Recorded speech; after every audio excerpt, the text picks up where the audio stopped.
Hello అండి. నా పేరు డాక్టర్ శశాంక్.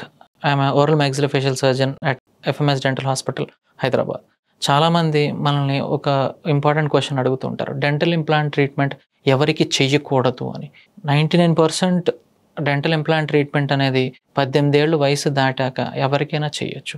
కాకపోతే కొన్ని కండిషన్స్ ఉన్నాయి. అంటే ఎముక సంబంధించిన వ్యాధులు ఉన్నవాళ్ళు, ఎందుకంటే మన ఇంప్లాంట్ అనేది ఎముకలోనే కూర్చుంటుంది. ఎముకకు సంబంధించిన వ్యాధులు ఏమైనా ఉన్నాయనుకోండి, ఆ ఎముకకి ఇంప్లాంట్ అతుక్కోవడంలో ప్రాబ్లమ్స్ అవ్వచ్చు. ఆ తర్వాత జనరల్‌గా ఏ సర్జరీకైనా ఫిట్‌గా ఉన్నవాళ్ళు డెంటల్ ఇంప్లాంట్ ట్రీట్మెంట్ కూడా ఫిట్‌గా ఉంటారు. ఇప్పుడు వేరే సర్జరీ చేస్తున్నప్పుడు బ్లీడింగ్ అవుతుంటుంది, ఇన్ఫెక్షన్ వచ్చే అవకాశాలుంటాయి. వీటన్నిటికి కూడా ఎవరైతే ఫిట్‌గా లేరో ఆటోమేటిక్‌గా వాళ్ళందరూ కూడా డెంటల్ ఇంప్లాంట్ ట్రీట్మెంట్ కూడా ఫిట్‌నెస్ అనేది రాకపోవచ్చు.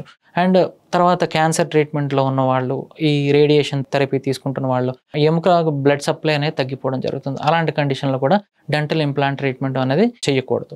అండ్ మనం ఇంకొక ఆలోచించాల్సిన ఇష్యూ ఏంటి అంటే, మనం ఏదైనా సరే డెంటల్ ఇంప్లాంట్ ట్రీట్మెంట్ మనం చేసే ముందర ఆ పేషెంట్ రిస్క్ అసెస్మెంట్ మనం చేసుకుంటాం. చేస్తుంది రిస్క్ ఎంత, బెనిఫిట్ ఎంత, దాన్ని బట్టి కూడా మనం డిసైడ్ చేసుకోవచ్చు. Thank you.